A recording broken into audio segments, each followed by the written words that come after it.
Welcome back to Switch to Linux. This is the SillyVille edition.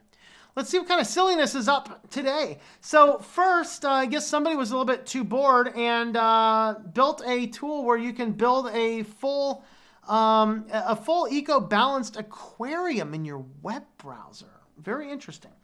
So you can head on over to Orb Farm and you can build yourself a little aquarium. Oh, look at this. Oh, you know what?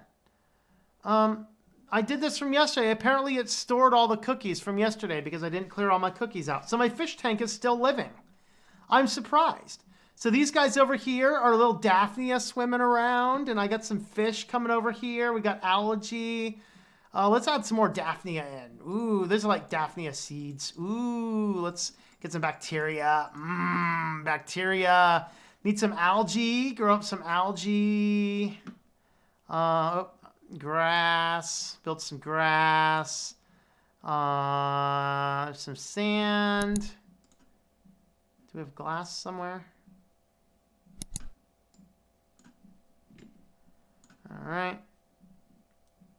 We can clear it. We don't want to do that though. Oh, let's drop in a couple more fish. Boink, there's a fishy. We got fishy swimming around. Is that fishy alive? He's going right for us. There he is.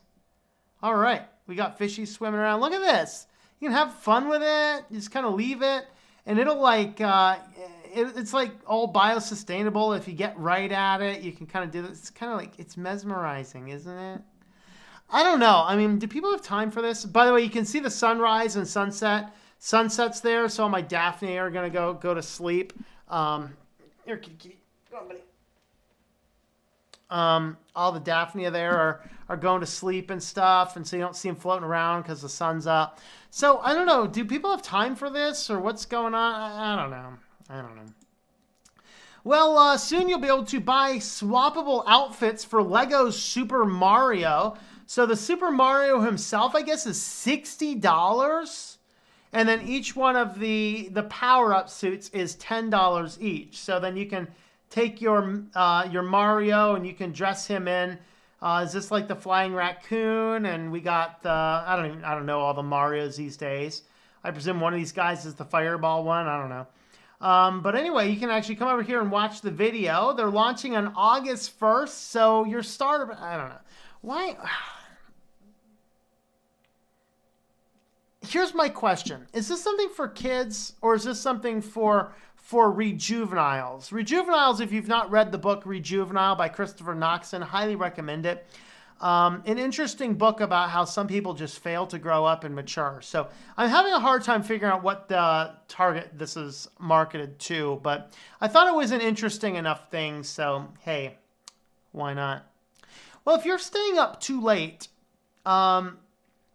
YouTube's got your back. So on Android and iOS apps, you can actually add bedtime reminders and screen times and reminders to go take a break as you are watching your various videos. You'll like get a notification, hey man, it's time for bedtime, whatever else. So YouTube is now rolling out full nanny mode. So you can actually get in there and say, hey, I need to make sure I get to bed by 11 o'clock and I don't want to be binge watching a bunch of things. And so there you go.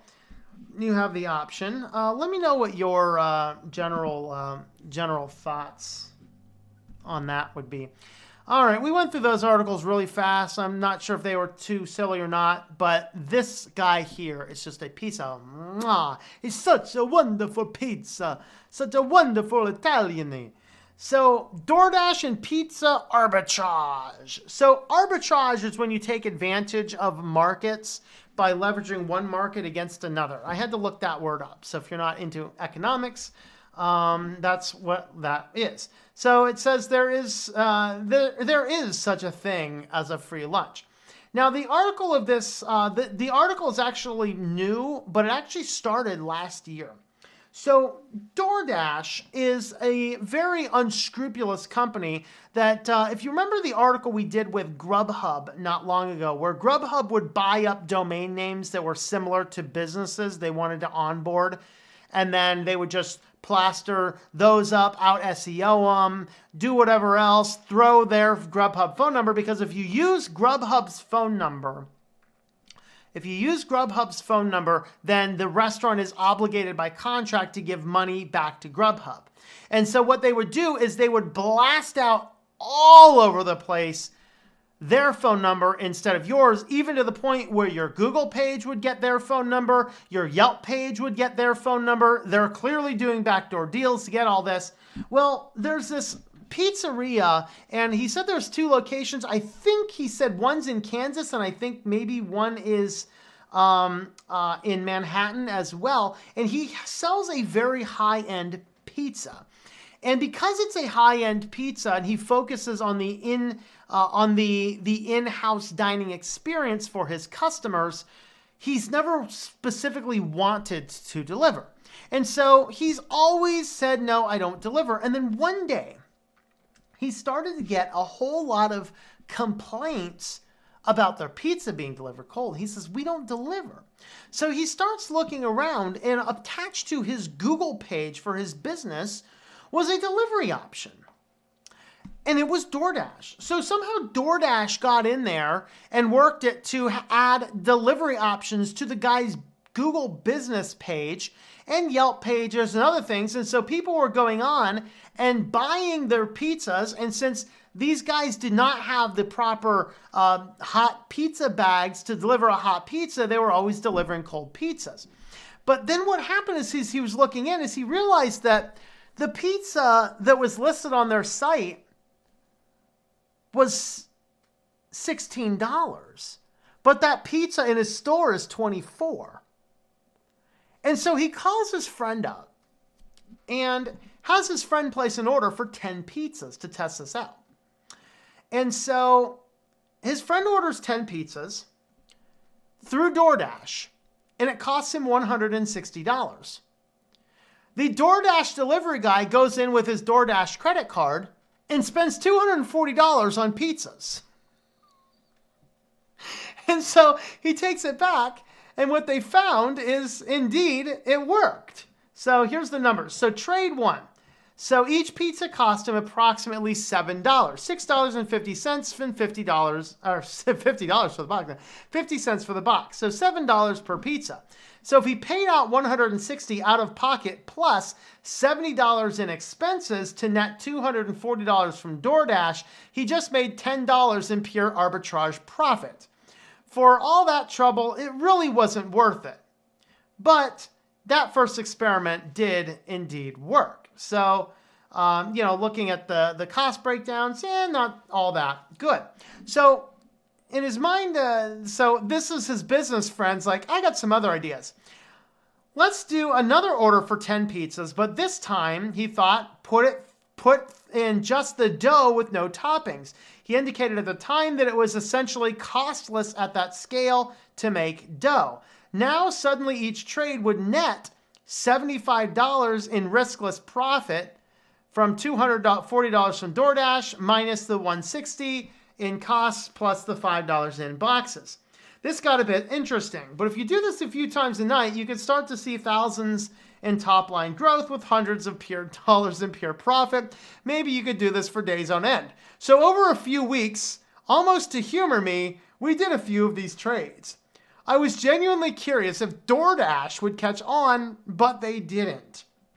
I had visions of building a network of restaurateurs all executing the same strategy in tandem, all drinking from SoftBank's teat before the money ran dry, but went back to work doing content strategy stuff instead. Was this a bit shady? Maybe, but DoorDash. Note, I did confirm with my friend that he's okay with me writing this, and we both agreed. DoorDash. So Google hijacking fake numbers. Of course, they're talking about the Google numbers. They're talking about the Yelp numbers, the Grubhub Yelp phone scam, all that kind of stuff that we just talked about. We're talking about, this is just getting crazy where these startup companies, and this is to me what's so wrong with the gig economy. This is why I don't want to support anything in the gig economy. The whole gig economy can go away. Will honest people lose some in this? Unfortunately, the answer is yes. But until we have a system in place whereby an unscrupulous company like DoorDash can't hijack my Google page that I never asked Google to make for me to begin with, and can't put it on Yelp page, which I never asked Yelp to do a page for me anyway, until we have laws in place that prevents a unscrupulous gig economy situation from doing these types of things, we need to just do away with the gig economy until they can actually behave themselves like rational human beings. Like, come on, man, we're just giving you a delivery service. There, he has a very legitimate reason for not wanting a delivery service, and now his product is suffering because of your stupidity, DoorDash. So it was interesting to see how they were able to take advantage of DoorDash in the midst of this. And it's like, hey, he didn't sign up for this crap. DoorDash did it to themselves. Take them for all they're worth at this point. I don't know. So that was just a glorious, glorious article. It's worth reading the whole thing. It's linked there in the comments there. You can go find the article. So thanks for coming along, guys. Let me know your thoughts on this and the other articles in the comments down below.